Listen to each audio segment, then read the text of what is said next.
नरेंद्र मोदी के शपथ ग्रहण समारोह के बीच कांग्रेस की कर्नाटक सरकार से भ्रष्टाचार की एक बहुत बड़ी खबर दब गई है। कर्नाटक के अनुसूचित जनजाति कल्याण कैबिनेट मंत्री बी नागेंद्र पर दबाव बनाया जाता है कि आप अनुसूचित जनजाति कल्याण निगम में जो 187 करोड़ रुपए पड़े हैं उसे आंध्र प्रदेश की एक कंपनी में ट्रांसफर कर दीजिए। जाहिर सी बात है, यह दबाव मुख्यमंत्री ने नहीं बल्कि दिल्ली हाईकमान ने किया होगा, क्योंकि चुनाव के लिए पैसा चाहिए था और मंत्री जी के आदेश पर अनुसूचित जनजाति कल्याण निगम के 187 करोड़ रुपए एक अनजान सी कंपनी जिसका हेड ऑफिस विशाखापट्टनम है उसे ट्रांसफर कर दिया जाता है। 15 दिन बाद जब यूको बैंक अपनी ऑडिट करता है तब बैंक को यह देखकर कुछ गड़बड़ी लगती है कि अनुसूचित जनजाति कल्याण निगम का पैसा एक कंपनी में क्यों ट्रांसफर किया गया और यूको बैंक अपने उच्च अधिकारियों को इस बारे में सूचना देता है। ऊपर से नीचे तक हड़कंप मच जाता है। हालांकि इसमें यूको बैंक की कोई गलती नहीं थी, लेकिन अनुसूचित जनजाति कल्याण निगम का बैंक खाता यूको बैंक में था, इसलिए बैंक ने यह घोटाला पकड़ा। बैंक के अधिकारी अपने मुख्यालय में सूचना देते हैं और फिर यूको बैंक बाकायदा ट्विटर पर एक प्रेस रिलीज जारी कर देता है। यह 187 करोड़ रुपए जो अनुसूचित जनजाति विकास निगम से ट्रांसफर किए गए हैं, यह कोई बहुत बड़ा घोटाला हुआ है। अब कर्नाटक सरकार बैकफुट पर आई और कर्नाटक अनुसूचित जनजाति विकास निगम के प्रमुख लेखा अधीक्षक जो एक दलित है चंद्रशेखर पी पर दबाव डाला जाता है। इसकी जिम्मेदारी तुम अपने ऊपर ले लो और कर्नाटक राज्य सरकार पूरी जिम्मेदारी उस दलित लेखा अधीक्षक के ऊपर डाल देता है। फिर वह दलित लेखा अधीक्षक चंद्रशेखरन पी ने 3 पन्ने का नोट लिखा जिसमें उन्होंने कर्नाटक के मुख्यमंत्री और कर्नाटक के मंत्री का पूरा चिट्ठा खोला कि उन्हें बलि का बकरा बनाया गया है, जबकि यह पैसा जिस दिन ट्रांसफर हुआ उस दिन मैं ऑफिस में था ही नहीं। मंत्री ने खुद ट्रांसफर किया है और उन्होंने क्या कर ली। अंततः आज मंत्री को पद से हटाया गया। लेकिन सवाल यह है कि पहले यह पता किया जाए कि दिल्ली से किस बड़े आदमी ने फोन किया और यह पैसे आप एक अनजान कंपनी में ट्रांसफर करिए। अब आप कल्पना करिए, यदि आज केंद्र में कांग्रेस सत्ता में होती तो भ्रष्टाचार के कितने नए नए कीर्तिमान बना दिए गए होते। निगम के अधीक्षक चंद्रशेखर पी और उनके सुसाइड नोट से राज्य में राजनीतिक तूफान आ गया। विपक्षी पार्टी बीजेपी ने सिद्धारमैया सरकार पर आरोप लगाते हुए मंत्री बी नागेंद्र को बर्खास्त करने की मांग करना शुरू कर दी। इस मामले पर डीके शिव कुमार ने यह भी कहा कि नागेंद्र सीबीआई सहित किसी भी जांच के लिए तैयार है। आज राज्य में राजनीतिक विवाद पैदा हो गया है और भाजपा ने सिद्धारमैया के नेतृत्व वाली कांग्रेस सरकार पर निशाना साधा था। कर्नाटक भाजपा प्रमुख BY विजयेंद्र ने आरोप लगाया कि कांग्रेस नेता दलितों और आदिवासी समुदायों के लिए काम करने की आड़ में भ्रष्टाचार में लिप्त है। इससे पहले पुलिस ने हत्या के लिए उकसाने IPC धारा 306 के लिए 3 सरकारी अधिकारियों के खिलाफ प्राथमिकी दर्ज की थी। क्या कहना है आपका? कमेंट सेक्शन में इस पर अपनी राय जरूर बताएं। धन्यवाद। जय हिंद। देश की सबसे पुरानी पार्टी कांग्रेस पर लगा नोट फॉर वोट का आरोप। सभी 99 सांसदों की सदस्यता रद्द करने की याचिका हुई दाखिल। पैसे लो वोट दो। कांग्रेस के सभी 99 सांसदों की सदस्यता रद्द करने की याचिका दाखिल की गई है।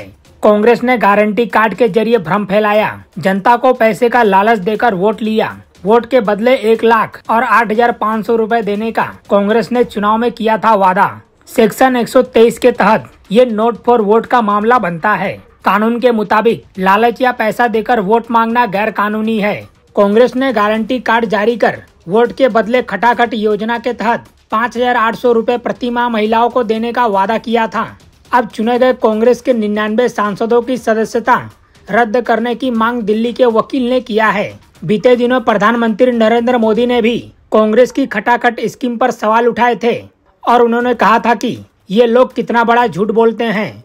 चुनाव के समय इन्होंने देश के सामान्य नागरिकों को गुमराह करने के लिए जो पर्चियां बांटी।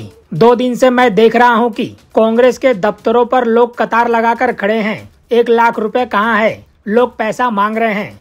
वहीं आपको बता दें, कांग्रेस पार्टी के खिलाफ एक महत्वपूर्ण याचिका दाखिल की गई है जिसमें पार्टी के सभी 99 सांसदों की सदस्यता रद्द करने की मांग की गई है। इस याचिका में केंद्र में कांग्रेस द्वारा चुनाव प्रचार के दौरान नोट फॉर वोट का मामला सामने आया है। याचिकाकर्ता का आरोप है कि कांग्रेस ने चुनाव प्रचार में गारंटी कार्ड का उपयोग कर मतदाताओं को भ्रमित किया। इस गारंटी कार्ड में कांग्रेस ने वादा किया था कि जीतने के बाद प्रत्येक वोटर को 1 लाख रुपए और 8,500 रुपए दिए जाएंगे। इस तरह के वादे को याचिकाकर्ता ने चुनाव आचार संहिता का उल्लंघन और मतदाताओं को प्रलोभन देने के रूप में देखा है। लोक प्रतिनिधित्व अधिनियम 1951 की धारा 123 के तहत इस प्रकार प्रलोभन को नोट फॉर वोट का मामला माना जाता है। यह धारा स्पष्ट रूप से कहती है कि चुनाव के दौरान मतदाताओं को पैसे या एक प्रकार के लाभ का लालच देकर वोट खरीदने का प्रयास करना कानूनन अपराध है। इस प्रकार कांग्रेस पर आरोप है कि उसने इस धारा का उल्लंघन किया है। याचिका की मुख्य बिंदु नंबर 1, सदस्यता रद्द करने की मांग। याचिकाकर्ता ने सभी 99 सांसदों की सदस्यता रद्द करने की मांग की है जो कांग्रेस के टिकट पर चुने गए थे। उनका तर्क है कि इन सांसदों का चुनाव अवैध है क्योंकि उन्होंने नोट फॉर वोट का सहारा लिया। नंबर 2, चुनाव आयोग की भूमिका। याचिका में चुनाव आयोग से भी अपील की गई है कि वह इस मामले की गहराई से जांच करे और उचित कार्रवाई करे ताकि भविष्य में ऐसे किसी भी प्रकार के प्रलोभन से चुनाव प्रक्रिया प्रभावित ना हो। नंबर 3, प्रलोभन देने के तरीके। याचिका में ये भी उल्लेख किया गया है कि कांग्रेस ने गारंटी कार्ड के माध्यम से स्पष्ट रूप से मतदाताओं को पैसे का लालच दिया जो कि एक असंवैधानिक और अनैतिक कार्य है। यदि ये याचिका सफल होती है और आरोप सिद्ध हो जाते हैं तो कांग्रेस के लिए एक बड़ी राजनीतिक झटका साबित हो सकती है।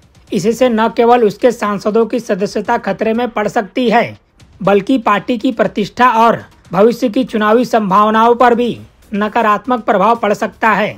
यह मामला न केवल कानूनी बल्कि नैतिक दृष्टिकोण से भी महत्वपूर्ण है और इसका परिणाम भारतीय राजनीति में दूरगामी प्रभाव डाल सकता है। चुनाव आयोग और न्यायपालिका के निर्णय इस मामले में महत्वपूर्ण भूमिका निभाएंगे और यह देखना दिलचस्प होगा कि इस मामले का निपटारा कैसे होता है। नरेंद्र मोदी आज तीसरी बार पीएम पद की शपथ लेंगे। मोदी के शपथ ग्रहण के लिए कई नेताओं को न्योता दिया गया है जिसमें इंडी गठबंधन के नेताओं भी शामिल हैं। हालांकि इंडी गठबंधन के नेताओं ने पहले शामिल होने से मना कर दिया था लेकिन अब उनका मन बदला हुआ दिख रहा है। खड़गे के शपथ ग्रहण समारोह में शामिल होने के बारे में कांग्रेस ने एक बयान जारी किया है। बयान में कहा है कि खड़गे राज्यसभा में विपक्ष के नेता के रूप में इस समारोह में शामिल होंगे। इंडी गठबंधन में शामिल सभी दलों के नेताओं से चर्चा के बाद खड़गे के शपथ समारोह में शामिल होने पर सहमति बनी है। इस चर्चा में सोनिया गांधी भी शामिल हुई थी। बता दें कि शनिवार को कांग्रेस कार्य समिति की बैठक हो चुकी है। इसमें तय किया गया था कि शपथ ग्रहण समारोह में शामिल होने का निर्णय इंडी गठबंधन में शामिल सभी नेताओं से मिलकर लेंगे। इसी बैठक में राहुल गांधी से लोकसभा में विपक्ष के नेता की भूमिका स्वीकार करने का आग्रह किया गया। इसके बाद राहुल ने फैसला लेने के लिए थोड़ा समय मांगा है। इसके बाद सोनिया गांधी को कांग्रेस संसदीय दल का अध्यक्ष नियुक्त किया गया है। बीजेपी नेता प्रहलाद जोशी ने कल देर रात ही राज्यसभा में विपक्ष के नेता को समारोह के लिए निमंत्रण दिया था। इस बीच कांग्रेस नेता और राज्यसभा में विपक्ष के उपनेता प्रमोद तिवारी ने रविवार को कहा है कि उन्हें अभी तक नरेंद्र मोदी के शपथ ग्रहण समारोह के लिए निमंत्रण नहीं मिला है। तिवारी ने कहा, मैं राज्यसभा में विपक्ष का उपनेता हूं। मुझे और न ही इंडी गठबंधन के सहयोगियों को नरेंद्र मोदी के शपथ ग्रहण समारोह के लिए कोई निमंत्रण नहीं मिला है। समारोह को अंतर्राष्ट्रीय आयोजक बनाने के लिए नरेंद्र मोदी विदेशी मेहमानों को आमंत्रित करने में अधिक रुचि रखते हैं। इसके अलावा कांग्रेस महासचिव जयराम रमेश ने बताया कि प्रधानमंत्री पद के उम्मीदवार नरेंद्र मोदी के शपथ ग्रहण समारोह के लिए केवल अंतर्राष्ट्रीय नेताओं को ही आमंत्रित किया गया है। उन्होंने कहा, यदि उन्हें निमंत्रण मिलता तो वे इसमें शामिल होने पर विचार करते। भाजपा नेता नरेंद्र मोदी तीसरी बार प्रधानमंत्री पद की शपथ लेंगे।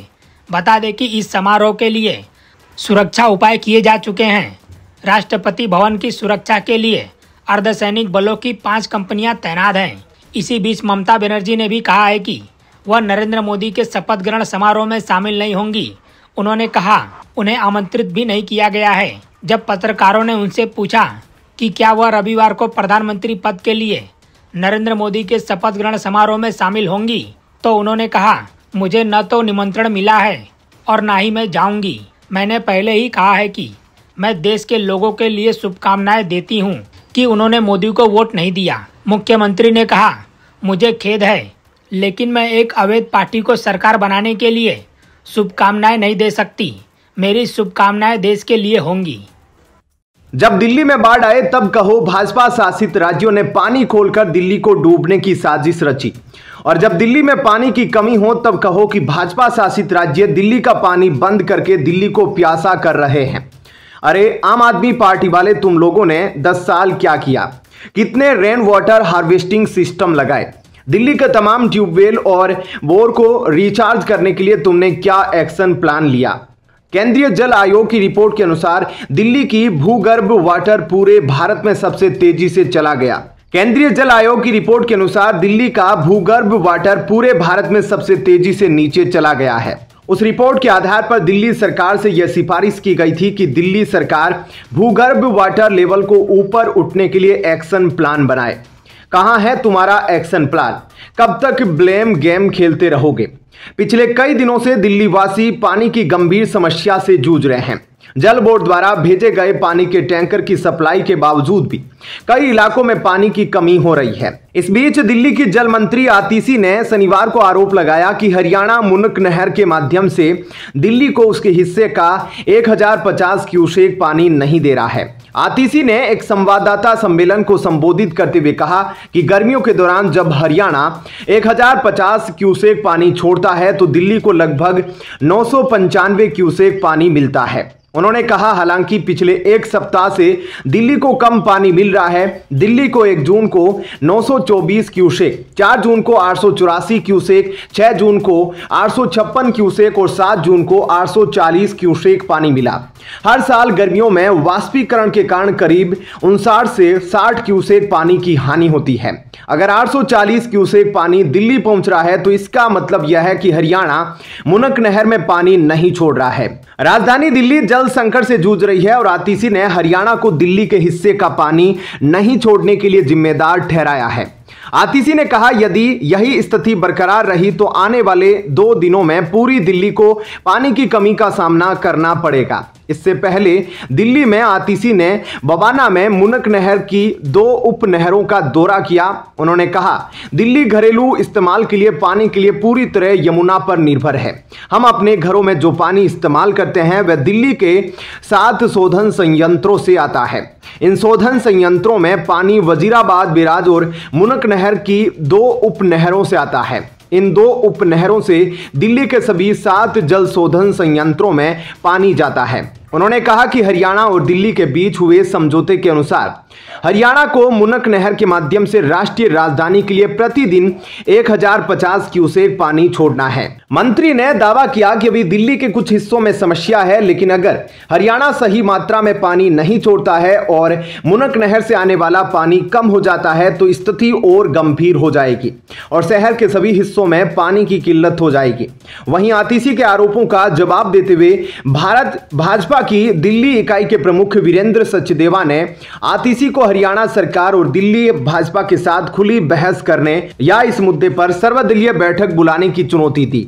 ऐसे में आपका क्या कहना है? कमेंट सेक्शन में अपनी राय जरूर बताएं। धन्यवाद। जय हिंद।